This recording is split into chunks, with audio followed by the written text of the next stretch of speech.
Hello, welcome back to my channel. মহাহিসাব নিরীক্ষক এবং নিয়ন্ত্রকের কার্যালয়ের অধীনে যারা অডিটর এবং জুনিয়র অডিটর পরীক্ষা দিতে চাচ্ছেন তারা প্রিভিয়াস ইয়ারের কোশ্চেনগুলো অবশ্যই সলভ করবেন। আজকের এই পর্বে প্রিভিয়াস ইয়ারের কোশ্চেনগুলো আমি সলভ করে দিচ্ছি। এর আগেও এটা নিয়ে একটা ভিডিও হয়েছিল, ডিসক্রিপশন বক্সে লিঙ্ক দেওয়া থাকবে, অবশ্যই চেক আউট করে নেবেন। তো এখানে 1 নম্বরে রয়েছে বাংলাদেশের ইতিহাসে 17ই এপ্রিল কেন বিখ্যাত। তো 17ই এপ্রিল বিখ্যাত কেননা এখানে উপরে সবগুলোই হবে। এখানে বাংলাদেশের প্রথম অস্থায়ী সরকারের শপথ নেওয়া হয়, বাংলাদেশের প্রথম অস্থায়ী সরকার গঠিত হয় এবং তাজউদ্দিন আহমেদ অস্থায়ী সরকারের প্রধানমন্ত্রী হিসেবে শপথ নেন। তো এই প্রত্যেকটি হয়ে যাবে এই পার্টিকুলার এমসিকিউ এর অ্যান্সার। অবশ্যই আপনারা ব্যাখ্যাটা পড়ে নেবেন। যে কোনো কোশ্চেন পড়ার সময় ব্যাখ্যাটা পড়লে আপনাদের অনেক উপকারে আসবে। 2 নম্বরে রয়েছে বাংলাদেশের সংবিধান কবে প্রবর্তিত হয়। এখানে অ্যান্সারটা হয়ে যাবে 16ই ডিসেম্বর 1972 সাল।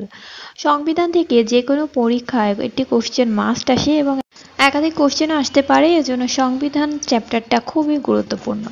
এরপরে যেটি রয়েছে বছরের সবথেকে বড় দিন কোনটি। তো এখানে অ্যান্সার হয়ে যাচ্ছে 21শে জুন। 21শে জুন উত্তর গোলার্ধে সূর্য সব থেকে নিকটতম স্থানে অবস্থান করে, এই জন্য উত্তর গোলার্ধে সব থেকে বড় দিন হচ্ছে 21শে জুন এবং সব থেকে ছোট রাত হচ্ছে 21শে জুন। এবং 22শে ডিসেম্বর হচ্ছে দক্ষিণ গোলার্ধে সূর্য নিকটতম অবস্থান করে, এই জন্য দক্ষিণ গোলার্ধে বড় দিন হচ্ছে এবং ছোট রাত হচ্ছে 22শে ডিসেম্বর। এবং 23শে সেপ্টেম্বর এবং 21শে মার্চ হচ্ছে পৃথিবীর সর্বত্র দিনরাত্রি সমান হয়। এরপরে দেখুন বৈদ্যুতিক পাখা ধীরে ধীরে ঘুরলে কি হয়। কিছুই হয় না, মানে একই রকমের বিদ্যুৎ খরচ হয়। অনেকে ভাবে যে কম যদি দেওয়া হয় তাহলে মনে হয় বিদ্যুৎ খরচও কম হবে, বাট এটা না। এরপরে যেটা রয়েছে কত তারিখে বাংলাদেশের স্বাধীনতা ঘোষণা করা হয়। তো এখানে অ্যান্সারটা হয়ে যাচ্ছে স্বাধীনতার ঘোষণা করা হয় 26শে মার্চ 1971 সালে। 6 নম্বরে রয়েছে আমার ভাইয়ের রক্তে রাঙানো 21শে ফেব্রুয়ারি আমি কি ভুলিতে পারি, গানটির রচয়িতা কে। তো রচয়িতা হচ্ছেন আব্দুল গফফর চৌধুরী এবং বর্তমান সুরকার হচ্ছেন শহীদ আলতাফ মাহমুদ। খুবই গুরুত্বপূর্ণ একটি কোশ্চেন। 7 নম্বরে রয়েছে ভাষা আন্দোলনের সাথে জড়িত প্রতিষ্ঠান তমদ্দুন মজলিস কার নেতৃত্বে গড়ে ওঠে। এখানে অ্যান্সার হয়ে যাচ্ছে অধ্যাপক আবুল কাশেম। 8 নম্বরে রয়েছে আমার সন্তান যেন থাকে দুধে ভাতে, এই লাইনটি কার। এটার লাইনটি হচ্ছে ভারতচন্দ্র রায়গুণাকরের। ভারতচন্দ্র রায়গুণাকর তিনি অন্নদামঙ্গল কাব্যের অন্তর্গত কিছু পংক্তি লিখেছিলেন। সেই পংক্তির একটি পংক্তি হচ্ছে আমার সন্তান যেন থাকে দুধে ভাতে। এটি ঈশ্বর পাটনি অন্নদা অর্থাৎ চণ্ডী দেবীর কাছে এই প্রার্থনাটা করেছিলেন। এছাড়াও অন্নদামঙ্গল কাব্যের অনেক বিখ্যাত কিছু পংক্তি রয়েছে, যেমন নগর পুরিলে দেবালয় কি এড়ায়, মন্ত্রের সাধন কিংবা শরীর পাতন, বড়র পিরিতি বালির বাদ, করিতে বাঘের দুধ মেলে, জন্মভূমি জননী স্বর্গের গড়িয়সী। অন্নদামঙ্গল কাব্য হচ্ছে 3টি খণ্ডে বিভক্ত। তো সবাই ভারতচন্দ্র রায়গুণাকরের ডিটেলসটা পড়ার চেষ্টা করবেন। এখান থেকে প্রত্যেক বছরে কিছু না কিছু কোশ্চেন কোনো না কোনো পরীক্ষায় এসে থাকে। 9 নম্বরে রয়েছে বাংলাদেশের বৃহত্তম বদ্বীপ কোনটি। তো বাংলাদেশের বৃহত্তম বদ্বীপ হচ্ছে সুন্দরবন। এবং বাংলাদেশের বাংলাদেশটায় মূলত হচ্ছে পৃথিবীর সবথেকে বড় বদ্বীপ, আর এই বাংলাদেশের মধ্যে বদ্বীপ হচ্ছে সুন্দরবন। এবং বাংলাদেশের একমাত্র দ্বীপ জেলা হচ্ছে ভোলা। আর এটি কিন্তু খুবই প্যাচ লেগে যায়, তো খুব কেয়ারফুলি কোশ্চেনটা পড়বেন। 10 নম্বরে দেখুন বাংলাদেশের সবথেকে উত্তরের জেলা কোনটি। তো এখানে অ্যান্সার হয়ে যাচ্ছে পঞ্চগড়। 11তে রয়েছে ম্যাডোনা 43 ছবিটির শিল্পী কে। তো এখানে অ্যান্সার হয়ে যাচ্ছে জয়নুল আবেদিন। জয়নুল আবেদিন 1943 সালে দুর্ভিক্ষের উপর একটি ছবি আঁকেন যেটার নাম হচ্ছে ম্যাডোনা 43। এবং জয়নুল আবেদিন কিন্তু খুব বিখ্যাত একজন শ্রেষ্ঠ একজন চিত্রশিল্পী এবং তিনি চারুকলা ইনস্টিটিউটের প্রতিষ্ঠাতা। 12তে দেখুন জাতীয় সংসদ ভবনের স্থপতি কে। তো এটার স্থপতি হচ্ছে লুই আইকান। 13তে রয়েছে টিপাইমুখ বাঁধ বাংলাদেশের কোন নদের উজানে নির্মিত। তো এখানে অ্যান্সার হয়ে যাচ্ছে বরাক। 14তে রয়েছে বাংলাদেশে কয়টি নদ রয়েছে। তো বাংলাদেশে 3টি নদ রয়েছে, কপোতাক্ষ, ব্রহ্মপুত্র, আড়িয়াল খাঁ। 15 নম্বরে রয়েছে ম্যাগনা কার্টা কত খ্রিস্টাব্দে প্রণীত হয়। তো এখানে অ্যান্সার হয়ে যাচ্ছে 1215 খ্রিস্টাব্দে। ব্রিটিশ শাসনতন্ত্রের বাইবেল হচ্ছে ম্যাগনা কার্টা। 16 নম্বরে রয়েছে কোনটি বলকান রাষ্ট্র। তো আগে আমাদের জানতে হবে বলকান শব্দটি কোথা থেকে আসলো। এটা হচ্ছে একটি তুর্কি শব্দ। এটার অর্থ হচ্ছে পার্বত্য অঞ্চল। ওকে, আর ভৌগোলিক পরিবেশে বলকান হচ্ছে একটি উপদ্বীপ।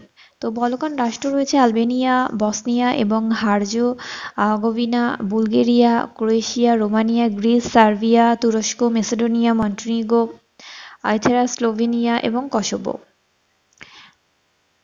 17তে রয়েছে কোন শহর চির বসন্তের শহর নামে পরিচিত। তো এখানে অ্যান্সার হয়ে যাচ্ছে ইকুয়েডর। তো এক্ষেত্রে এখানে অ্যান্সারটা হয়ে যাচ্ছে রোম। রোমের ইকুয়েডরই হচ্ছে চির বসন্তের শহর নামে পরিচিত। এরপরে যেটি রয়েছে 18তে বাংলাদেশ জাতিসংঘের কততম সদস্য। তো এখানে অ্যান্সার হয়ে যাচ্ছে 136তম। বাংলাদেশে 1974 সালেই হচ্ছে মূলত বাংলাদেশ জাতিসংঘের সদস্যপদ লাভ করে এবং 136তম হিসেবে। 19 নম্বরে রয়েছে বিশ্বব্যাংকের প্রধান কার্যালয় কোথায় অবস্থিত। এখানে অ্যান্সার হয়ে যাচ্ছে ওয়াশিংটনে। বিশ্বব্যাংকের প্রধান কার্যালয় ওয়াশিংটন ডিসি যুক্তরাষ্ট্রে অবস্থিত। 20 নম্বরে রয়েছে বাংলাদেশের কোন জেলায় খাসিয়া নৃগোষ্ঠী লোকেরা বসবাস করে। এখানে অ্যান্সার হয়ে যাবে সিলেটে। এছাড়াও সিলেটে মুন্ডা, রবিদাস, কুর্মি, গারো, নায়েব, পাত্র, চীন এরাও বসবাস করে। তো ইম্পর্টেন্ট যেটা রয়েছে সিলেটে বসবাস করে খাসিয়া, গারো, মণিপুরী। ময়মনসিংহে বাস করে গারো, হাজং এরা। আর পটুয়াখালীতে মারমা, রাখাইন এরা। এরপরে দেখুন 21 নম্বরে রয়েছে মাউরি আদিবাসীরা কোথায় বসবাস করে। তো মাউরি আদিবাসীরা রয়েছে নিউজিল্যান্ডে। 22 নম্বরে রয়েছে জাতিসংঘের সবচেয়ে ক্ষুদ্র সদস্য রাষ্ট্র কোনটি। তো ক্ষুদ্র সদস্য রাষ্ট্র হচ্ছে মোনাকো। তো মোনাকো এর আয়তন হচ্ছে 2 বর্গ কিলোমিটার এবং ভ্যাটিকান সিটি হচ্ছে পৃথিবীর সবথেকে ক্ষুদ্রতম রাষ্ট্র। 23 নম্বরে রয়েছে বাংলা ভাষায় আদি নিদর্শন কোনটি। তো এখানে অ্যান্সার হয়ে যাচ্ছে চর্যাপদ। 24 নম্বরে যেটি রয়েছে জাতিসংঘের স্থায়ী পর্যবেক্ষক দেশ কোনটি। তো স্থায়ী পর্যবেক্ষক 2টি দেশ রয়েছে, একটি প্যালেস্টাইন এবং অন্যটি ভ্যাটিকান সিটি। 25-এ রয়েছে অকালে বাদলা, এটার অর্থ কি। এটার অর্থ হচ্ছে অপ্রত্যাশিত বাধা। ঠিক আছে। 26-এ রয়েছে শিরে সংক্রান্তি, এটার মানে হচ্ছে সামনেই বিপদ বা আসন্ন বিপদ, এই টাইপের হঠাৎ বিপদ। ওকে, মানে এখানে অ্যান্সারটা হয়ে যাবে আসন্ন বিপদ। 27-এ রয়েছে আমাদের জাতীয় সঙ্গীতের ইংরেজি অনুবাদ করেছেন কে। তো এখানে অ্যান্সার হয়ে যাবে সৈয়দ আলী আহসান। আমাদের জাতীয় সঙ্গীত আমার সোনার বাংলা স্বরবিতান 46-এর গীতবিতানের স্বদেশ শীর্ষক প্রথম গীতি। আর এটি জাতীয় সঙ্গীত হিসেবে ঘোষণা করা হয় 3রা মার্চ 1971 সালে এবং 10 চরণ জাতীয় সঙ্গীত হিসেবে গৃহীত হয়েছিল। 28 নাম্বার দেখুন মুক্তি পেতে ইচ্ছুক এক কথায় প্রকাশে কি হবে। এক কথায় প্রকাশে হবে এখানে মুক্তিকামী অথবা মুমুক্ষু। ঠিক আছে, আর মুক্তি পাওয়ার ইচ্ছা হলে হতো মুমুক্ষা। খুব ইম্পর্টেন্ট। 29-এ রয়েছে বিশ্বকবি রবীন্দ্রনাথ ঠাকুর তার কোন গ্রন্থটি বিদ্রোহী কবি কাজী নজরুল ইসলামকে দিয়েছিলেন। এখানে অ্যান্সার হয়ে যাবে বসন্ত। ঠিক আছে। 30 নম্বরে রয়েছে রক্তাক্ত প্রান্তর কোন ধরনের গ্রন্থ।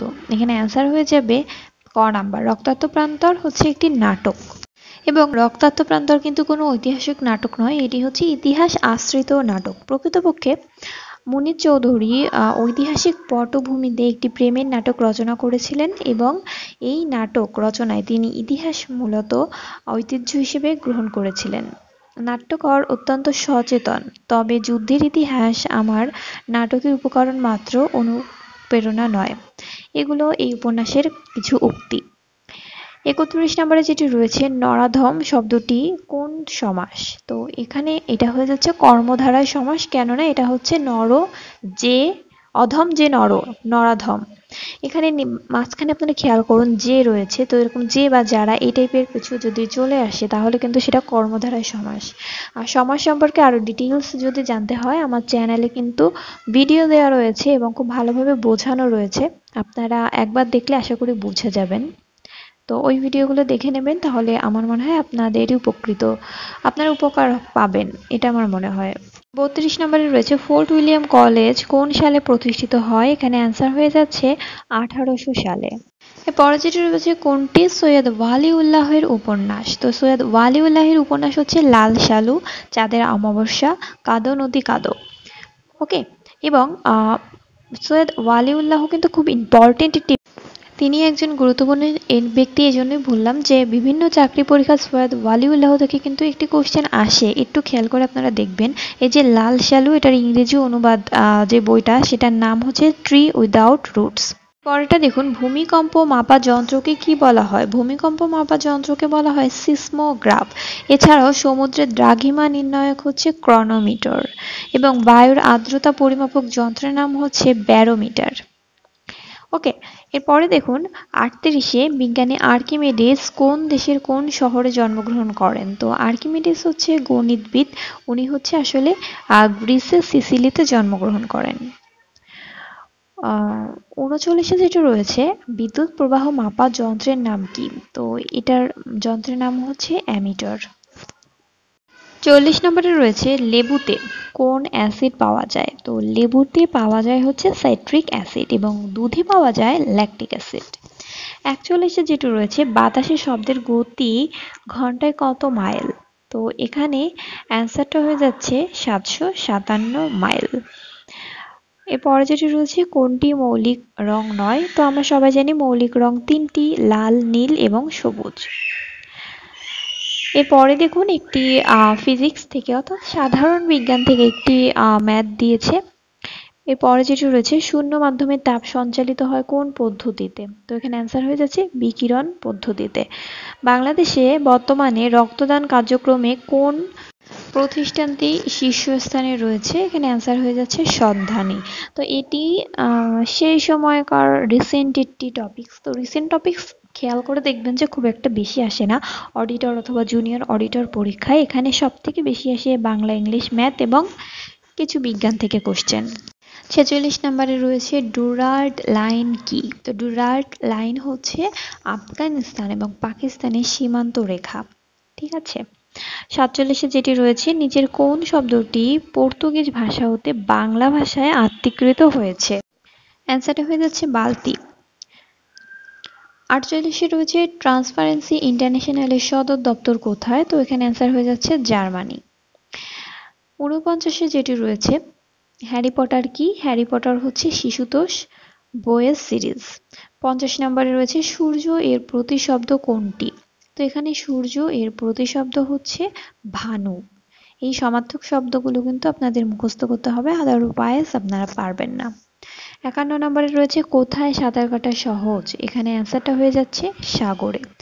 তো এই কোশ্চেনগুলো কিন্তু ম্যাক্সিমাম কোশ্চেন বিসিএস এর কোশ্চেন থেকে নেওয়া হয়েছে। চিনি খেলে যে ডায়াবেটিস রোগটা বেড়ে যায়, বারবার আপনারা সলভ করে যাবেন। একদম সম্পূর্ণ 52 নম্বরে রয়েছে ডায়াবেটিস রোগ সম্পর্কে ডায়াবেটিক্স নিয়ে কিছু কোশ্চেন প্রায় পরীক্ষায় চলে আসে। যেমন দেখুন অগ্নাশয় থেকে নিঃসৃত যে ইনসুলিন হরমোনের অভাবে কিন্তু ডায়াবেটিক্সটা হয়, এবং এই অভাবটা হলে প্রোটিন, শর্করা, স্নেহ জাতীয় খাবারের বিপাক প্রক্রিয়ায় ব্যাহত হয় এবং রক্তে গ্লুকোজের পরিমাণটা বেড়ে যায়। এটাই হচ্ছে ডায়াবেটিক্স হওয়ার প্রধান কারণ। এছাড়াও অন্যান্য কোনো কারণ নাই যে আপনি চিনি খাচ্ছেন, মিষ্টি খাচ্ছেন, এই জন্য আপনার ডায়াবেটিক্স বেড়ে যাচ্ছে। নো, এরকম কোনো কারণ নাই। তো এরপরে দেখুন এই ছিল মূলত বাংলা এবং সাধারণ জ্ঞান থেকে আসা কোশ্চেন। এরপরে আমি ম্যাথের কিছু কোশ্চেন দেখিয়ে দিচ্ছি। ম্যাথ বিভিন্ন আমি আগেও আপনাদেরকে সাজেশন দিয়েছি, সেখান থেকেই ম্যাথ আসে। আমি জাস্ট অ্যাট এ গ্লান্স আপনাদের দেখিয়ে যাচ্ছি ম্যাথ কোথা থেকে আসে।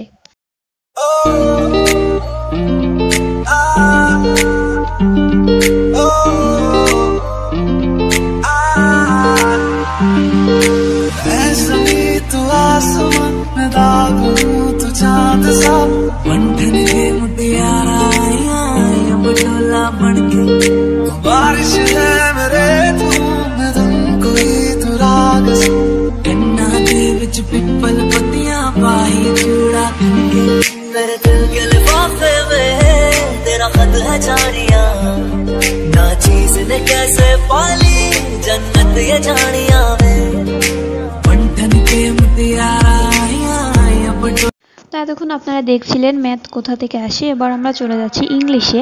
এখানে 63 নম্বরে রয়েছে the jury found the prisoner guilty. এখানে জুরি কি হবে, এটা কেমন ধরনের নাউন? তো এখানে জুরি হচ্ছে একটি কালেকটিভ নাউন। এগুলো আমি খুব ভালোভাবে আপনাদের ইংলিশের যেই টপিকসগুলো পড়িয়েছি ওখানে কিন্তু রয়েছে, আপনারা ভিডিওগুলো ফলো করে নেবেন।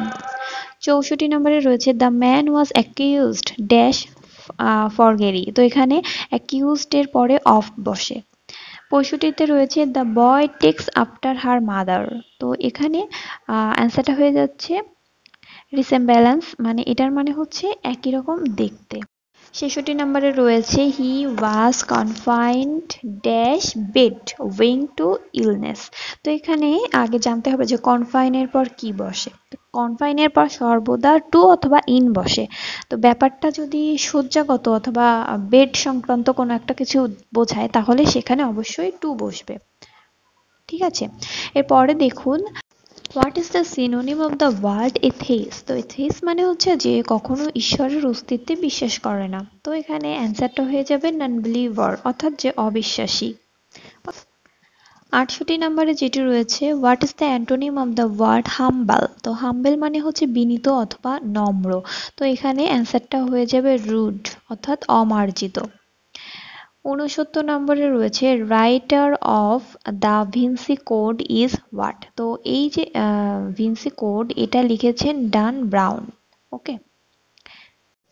70 নম্বরে রয়েছে কোনটি ক্রিস্টোফার মার্লো এর নাটক। এখানে অ্যান্সার হয়ে যাবে ডক্টর ফস্টাস। অডিটর অথবা জুনিয়র অডিটর পরীক্ষায় আপনারা দেখতে পাচ্ছেন যে এখানে 70 অথবা 80 মার্কের এমসিকিউ পরীক্ষা হবে এবং এই পরীক্ষাগুলোতে সবথেকে বেশি কোশ্চেন থাকবে বাংলা, ইংলিশ, অঙ্ক, সাধারণ জ্ঞান এবং বিজ্ঞান থেকে। তো আমার সাজেশন এটাই থাকবে যে আপনারা টপিকস অনুযায়ী, আপনাদের আমি আগেও সাজেশন দিয়েছি যে টপিকস থেকে বেশি বেশি কোশ্চেন আসে ওখান থেকে আপনারা শেষ মুহূর্তে রিভিশনটা কমপ্লিট করে ফেলান। যেহেতু পরীক্ষার আর খুব বেশি বাকি নেই, তো একটি চাকরি পাওয়ার জন্য এই কয়েকদিন আপনারা একটু কষ্ট তো করতেই পারেন, তাই নয় কি?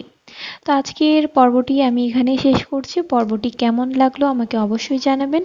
আর এই ভিডিও থেকে আপনার যদি একটুও উপকার হয়ে থাকে তো প্লিজ আমার চ্যানেলটিকে সাবস্ক্রাইব করবেন এবং ভিডিওগুলো আপনার ফ্রেন্ডস অ্যান্ড ফ্যামিলির সাথে শেয়ার করবেন। ধন্যবাদ।